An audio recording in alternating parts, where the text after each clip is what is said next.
So you see, this is the view here of our back lot. But really, like, let's zoom in a little bit so you can see this. There are some people that live up high up there. But isn't that a nice view? Kind of to be able to, like, look up like that. I think that's real pretty. I do.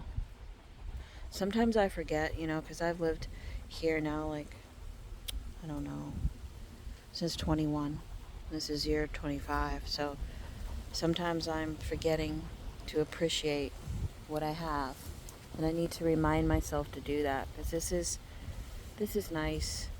A part of me would rather live up in the trees, up there, way up high, because I want to live in tons of trees. But at the same time, I mean, this really is very pretty, and I need to remind myself to stay appreciative. It's just you get used to things over time, you know what I mean? When I first moved here, I was just like ecstatic. I used to come out in the black lot back there and just walk around and think, wow. And but the years go by quickly, and sometimes you just kind of like forget what you should appreciate. It's just, I guess, a natural thing that, us people do. As humans, and I should be more appreciative and remind myself that that's a beautiful view. It's beautiful, you know what I mean? Like, this is my home, and I need to stay appreciative. It was hard to get a home. It's not easy to get a home. It's hard, what you go through to get a loan and how it feels, and it's so stressful, and a lot of people experience and feel the same way, that getting a home loan is like super stressful, right? It's super stressful, and when you do accomplish it, it's like, wow. It's almost like a dream. You don't even realize that you really did it, even when you first come to the home with all your stuff. You're just kind of like, wow. And I feel like I've lost some of my realization of how lucky I should feel to have a home, a place of my own, with some land, and dogs that my partner wanted, and a place to be. I mean, we built a driveway, we built a fence, we painted the house black and white because it was green and blue. It just wasn't our style. We have done things, and we have a life here.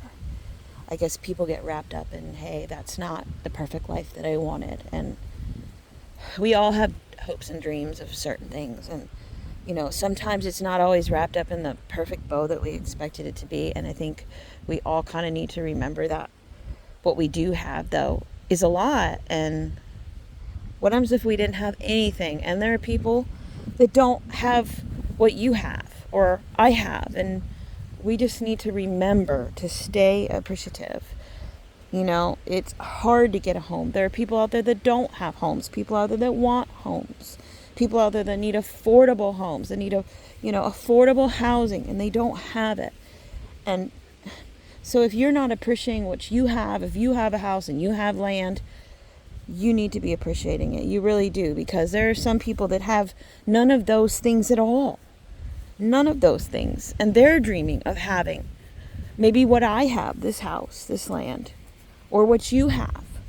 And yet you or me is sitting there and going, it's like you or I are sitting there and thinking, well, what I have isn't as good as I wanted it to be. It isn't the ideal dream. Yeah, but other people are thinking what you have or I have is the dream. We just need to remind ourselves about perspectives, and having a perspective, and understanding that we are lucky when we have things, because there are so many people that don't have those large, tall trees. Look at them. Those are 3 of my most favorite trees. I mean, I need to appreciate those trees, because I can look at this land and tell you right now, like a brat kind of, that I don't have enough trees, and I'm disappointed. Because I'm the kind of person that wants to live in a wonderland of a forest, in some storybook, cartoonish fairyland looking property, right? This is not it. However, there's a lot of things that this property is, and I need to remind myself that I have it, and it's so much better than not. So I just want to put that in perspective. When I was renting and I wanted to buy this house, all I could do is fantasize about being in this house and sitting on that upper floor, because that's where the main living is, on the upper floor, and sitting there at my office and doing appraisal work and thinking, I could sit here from 3 different angles and watch the cars and things go by. And it's like a watchtower, and how cool that will be, right?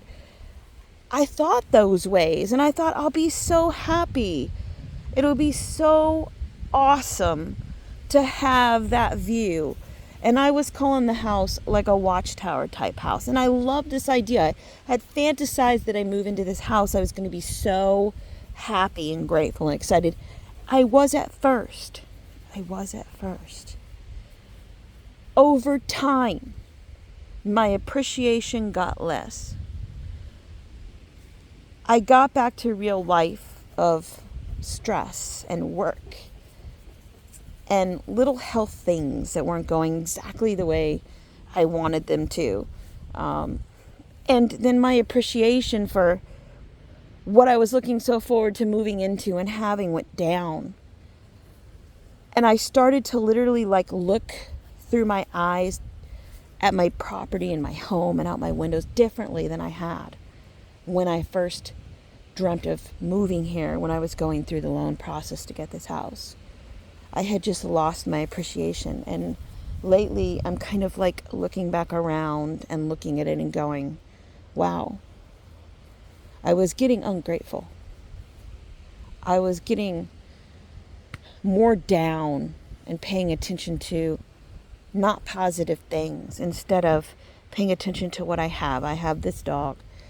This is Jax. This dog absolutely loves me. He is with me all the time. I love him to death. Again, I never wanted dogs. That is the honest truth. I didn't want any, okay?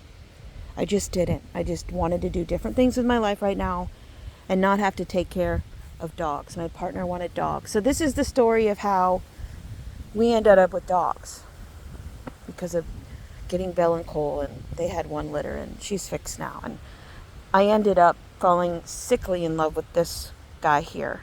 And at first I didn't even know he was going to love me as much as he does. And he ended up loving me just as much as I love him. There was a time in his puppy months where he seemed not as into me, and I was scared. And I had actually come to a realization that it was okay for me to love him more than he loved me.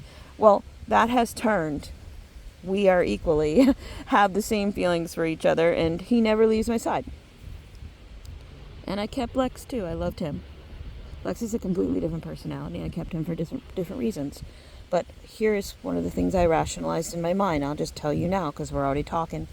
Is that I decided one day, if I did ever want my own livestock guardian dogs, meaning my partner already had Belle and Cole, but if I wanted any more one day and I chilled out on the idea of dogs, that I would be sad that I hadn't kept these 2 that I already bottle fed and invested my heart and soul into and time. And it was a lot to keep them 10 puppies bottle fed week after week, day after. It was just, I could go on with you about how much work that was, but I had already invested so much into these dogs.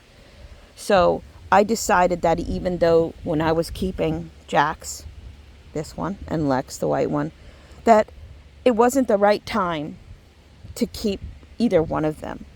But I thought maybe in 2 years I would want a couple of livestock guardian dogs of my own, maybe when I felt like I was more ready. And I thought to myself, but then in 2 years when I feel that way, I'm going to go. But I had 2 perfect dogs I could have kept that I had a huge emotional investment in and bottle fed and made so loving, because they really are, and attached to me. It doesn't make sense. So yet it was the wrong time. It really ended up being the right time. So I kept them. And yet it is an inconvenience on my time and things that I'm trying to do for myself at this point in my life.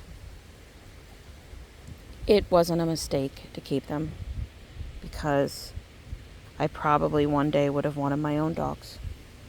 And I would have been so regretful and so hurt and so upset that I didn't have these two that I invested so much into. And honestly, there was Leo. I really wanted to keep him. Highly invested in him. There was a couple others, honestly.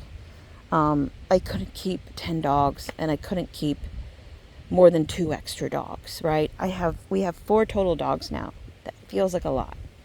And I was in love with more, and my heart just sank so badly. It was so hard to give some of these guys up that I had so much feelings into. But I had to make hard choices. And Jax was my number one. I absolutely knew I couldn't get rid of him.